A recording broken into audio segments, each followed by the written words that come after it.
ఓం మహాగణాధిపతయే నమః. ఓం గురుభ్యో నమః. ఓం శ్రీమాత్రే నమః. పరమేశ్వర స్వరూపమైనటువంటి జ్యోతిష, వాస్తు మరియు ఇతర అనేకమైనటువంటి శాస్త్రములను మనకు అందించినటువంటి మహర్షులకి నమస్కారం. హయగ్రీవ హయగ్రీవ హయగ్రీవేతి యో వదేత్ తస్య నిస్సరతే వాణి జహ్నుకన్యా ప్రవాహవత్. అరుణాం కరుణాతరంగితాక్షీం ధృతపాశాంకుశపుష్పబాణచాపాం అనిమాదిభిరావృతాం మయూకైః అహమిత్యేవ విభావయే భవానీం. శ్రీమాత్రే నమః. ప్రేక్షకులందరికీ కూడా లలితాంబిక అమ్మవారి యొక్క అనుగ్రహం పరిపూర్ణంగా కలగాలని మనస్ఫూర్తిగా కోరుకుంటూ మనం ఈరోజు చెప్పుకోబోయేటువంటి టాపిక్ ఏంటంటే, చూడండి, చాలామందికి ఒక్కొక్క జాతకాన్ని బట్టి, పర్సనల్ చార్ట్ని బట్టి వారు ఏ దేవత ఆరాధన చేస్తే బాగుంటుంది, అందులోని ఆ దేవతకి ఆ దేవతా సంబంధించిన మంత్ర జపం చేస్తే బాగుంటుందా, లేకపోతే ఆ దేవతా సంబంధించిన లేదా ఆ గ్రహ సంబంధించిన దానం ఇస్తే బాగుంటుందా, తర్పణము చేస్తే బాగుంటుందా. తర్పణము అంటే నీటితో కానీ పాలతో కానీ చేస్తూ ఉంటారు. అదేవిధంగా హోమము చేస్తే బాగుంటుందా అనేటువంటిది ఉంటుంది.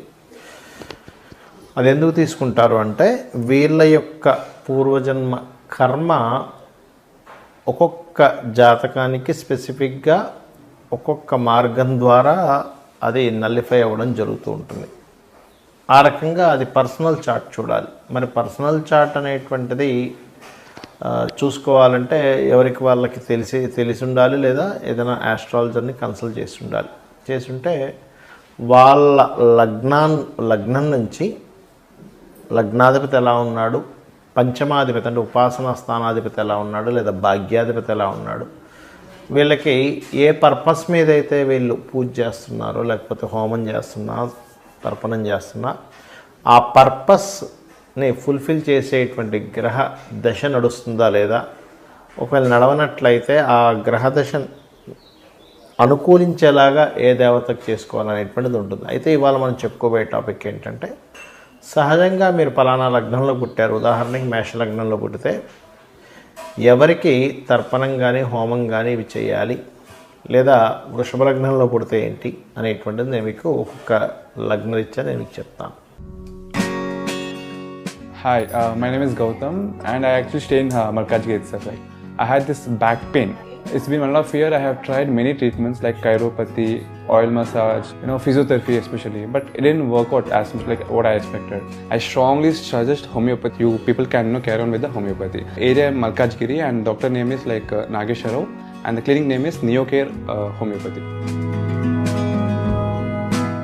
మకర లగ్నము, మకర రాశి, మకరం వారికి కనుక చూసుకున్నట్లయితే లగ్నము, లగ్నాధిపతి మీకు సహజంగా శని భగవానుడు అవుతాడు. కాబట్టి మీరు శనివారాలు కానీ, శుక్రవారాలు కానీ, బుధవారాలు కానీ గుర్తుపెట్టుకోండి. మీరు దానము ఏ దానాలు ఇస్తే మంచిది అని చెప్పి చూసుకున్నట్లయితే, ఇక్కడ కందులు ఒకటి ముఖ్యంగా దానంగా ఇస్తూ ఉండాలి ఈ యొక్క మకరం వారు. ఎందుకంటే శనికి శత్రు సంబంధించిన గ్రహాల్లో కుజుడు ప్రధానమైనటువంటి గ్రహం. అంటే వీళ్ళ యొక్క ఎనర్జీ ఒకవేళ ఆగితే వాటి మూలంగానే ఆగుతూ ఉంటుంది. మరి దానం ఇచ్చేటువంటి ప్రక్రియల్లో 2 రకాలు ఉంటాయి. ఒకటి, శత్రుగ్రహ సంబంధించినటువంటి పీడ రాకుండా ఉండడానికి, వీళ్ళ యొక్క పూర్వజన్మ పుణ్యాన్ని రాబట్టుకునే గ్రహాలు యాక్టివేషన్ అవ్వడానికి. మరి ఇంకో 2 రకాల దానాలు ఏమి ఇవ్వాలి అంటే, బొబ్బర్లు, పెసలు ఎక్కువగా దానంగా ఇస్తూ ఉండాలి, గుర్తుపెట్టుకోండి.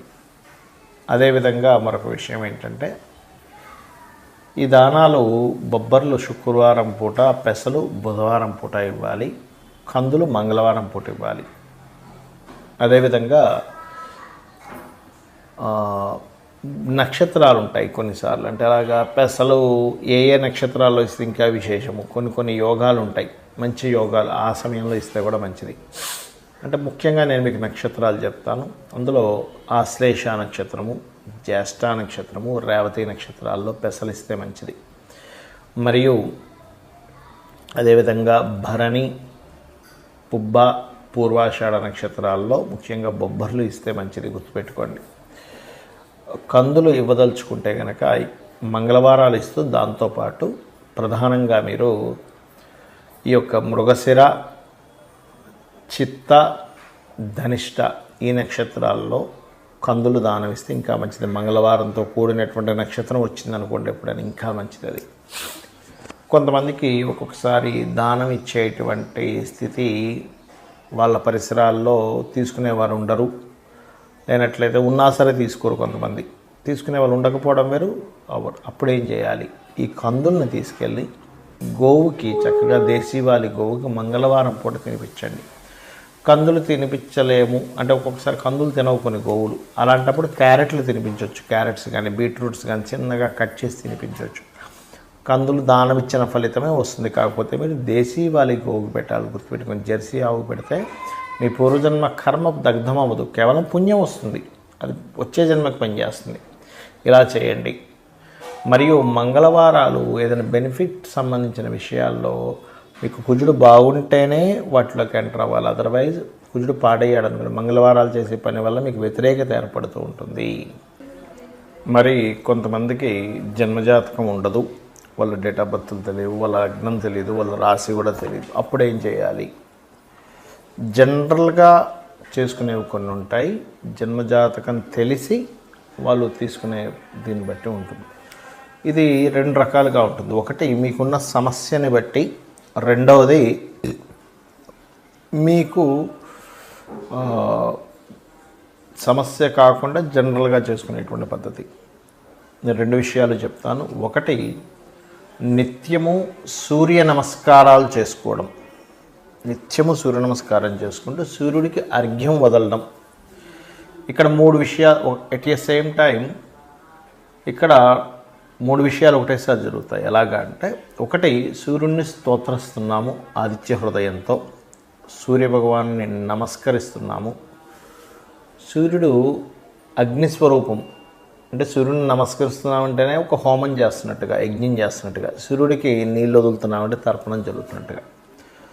దీంతో పాటు మీరు ఆదివారం నాడు కానీ, సప్తమి వచ్చినప్పుడు కానీ, సూర్యుడి యొక్క నక్షత్రాలు అంటే కృత్తిక, ఉత్తర, ఉత్తరాషాఢ ఈ నక్షత్రాల్లో కానీ మీరు గోధుమలు దానంగా ఇచ్చినట్లయితే, మీ జన్మజాతకం తెలియదు కాబట్టి 4 విషయాలు చేస్తున్నారు. దానం ఇస్తున్నారు, సూర్య నమస్కారం చేసుకుంటున్నారు, అర్ఘ్యం వదులుతున్నారు, స్తోత్రపారాయణం చేస్తున్నారు ఆదిత్య హృదయం. దీనివల్ల ఏమవుతుంది అంటే, మీకు ఏదైతే పూర్వజన్మల్లో చేసినటువంటి కర్మ ఒకవేళ నెగటివ్గా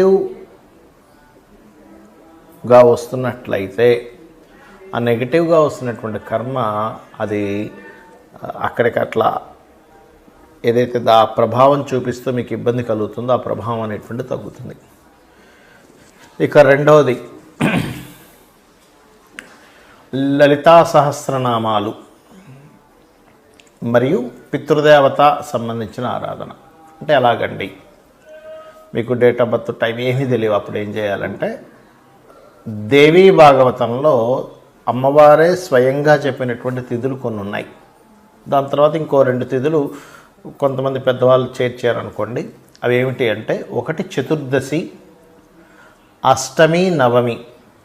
ఈ 3 తిథుల్లో నా యొక్క అనుగ్రహం అంటే అమ్మవారి యొక్క అనుగ్రహం చాలా దగ్గరగా ఉంటుందట. ఆ సమయంలో ఎవరైతే దేవీ భాగవత పారాయణం కానీ, చండీ సప్తశతి కానీ, ముఖ్యంగా లలితా సహస్రనామాలు కానీ ఎవరైతే పఠనం చేస్తారో, అంటే బాగా తీవ్రమైనటువంటి కష్టంలో ఉన్నారు, లేకపోతే బాగా తీవ్రంగా ఆగిపోయింది ఏదైనా ఒక విషయం, రోజుకి 27 సార్లు కనుక ఈ తిథుల్లో కనుక చేయగలిగితే మీకున్నటువంటి పూర్వజన్మ పాపకర్మ దగ్ధం అవుతుంది. దాని ద్వారా మీరు ఇప్పుడు అనుకున్న సంకల్పం నెరవేరుతుంది. మరియు మొత్తం 5 తిథులు అన్నారు కదండి, 3 చెప్పారు కదా. అంటే తర్వాత చేరినటువంటివి అమావాస్య, పౌర్ణమి కూడా. అమావాస్య, పౌర్ణమి చేస్తే కూడా ఈ యొక్క అమ్మవారి అనుగ్రహం చాలా త్వరగా, చాలా ఎక్కువగా వస్తుంది. ఇక పితృదేవత సంబంధించింది కూడా చేయాలని చెప్పాను. అదేమిటి అంటే, ముఖ్యంగా అమావాస్యల సమయంలో కానీ, మీ యొక్క పితృదేవతలకు సంబంధించిన తిథుల్లో కానీ, మీరు అంటే వాళ్ళు గతించినటువంటి తిథుల్లో కానీ మీరు స్వయం పాకము అంటారు. అంటే 1 కిలోనో 2 కిలోలో 5 కిలోలో మీకు తోచినంత మీ స్తోమతను బట్టి బియ్యము, 2 రకాల కూరగాయలు, 2 రకాల పప్పులు, ఉప్పు, చింతపండు, మిరపకాయలు, ఈ రకంగా వండుకునేటువంటి సామాగ్రి ఏదైతే ఉంటుందో, ఒక వ్యక్తి చక్కగా ఇంట్లో వంట వండుకోవడానికి గల సామాగ్రిని మీరు మీకు దగ్గరలో ఆలయంలో ఉన్నటువంటి పురోహితులకి పితృదేవతల కోసం అన్నట్టుగా ఇచ్చినట్లయితే, ఇది కూడా మీ జన్మజాతకంలో ఏదైతే రుణరోగ శత్రు సంబంధించినటువంటి భావం బాగా యాక్టివేషన్ అయి మీరు ఇబ్బంది పడుతున్నటువంటి అంశము చేత్తో తీసేసినట్టుగా ఆ యొక్క ప్రాబ్లం అనేటువంటి తగ్గుతుంది. అయితే ఇది చాలామంది ఎన్నిసార్లు చేయాలండి అని అడుగుతూ ఉంటారు. ఒకటే గుర్తుపెట్టుకోండి, నిరంతరము చేయండి. ఎప్పుడైతే మీరు దేవతా కార్యాలు కానీ, హోమాలు కానీ, యజ్ఞాలు కానీ, తర్పణాలు కానీ, లేనట్లయితే దానము కానీ మీరు ఎంత చేస్తూ ఉంటారో గుర్తుపెట్టుకోండి, మనం ఎన్ని ఖర్చు పెట్టినా ఒక జీవుడు అంటే ఒక మనిషి జన్మ ఎత్తినప్పటి నుంచి తన తుది శ్వాస అంటే ఆఖరి శ్వాస వరకు కూడా ఎన్నో లక్షలు కోట్లు సంపాదిస్తాడు, ఖర్చు పెట్టేస్తాడు. కానీ ఏది కూడా మన వెంట రాదు. కేవలం భగవత్ సంబంధించినటువంటిది, పరోపకారం చేసినటువంటి, పరోపకారంగా ఉపయోగించిన ధనం సంబంధించిన పుణ్యము మాత్రమే మన వెంట వస్తుంది. ఇది గుర్తుపెట్టుకోండి. కాబట్టి లేదా గోసేవ, గోవులకు వెళ్ళి సేవ చేస్తే కూడా అది పుణ్యంగా వస్తుంది. కాబట్టి ఇది చేయండి. ఖచ్చితంగా మీకు మీ జాతకంలో ఏ దశ నడుస్తుంది, ఏ అంతర్దశ నడుస్తుంది, గోచారంలో ఎలా ఉంది, ఇవేమీ మీరు కంగారు పడాల్సిన అవసరం లేదు. మీకు తెలియకుండానే సకల దేవతల యొక్క అనుగ్రహము, ఆ లలితాంబిక అమ్మవారి యొక్క అనుగ్రహం మీకు కలుగుతుంది. శ్రీమాత్రే నమః.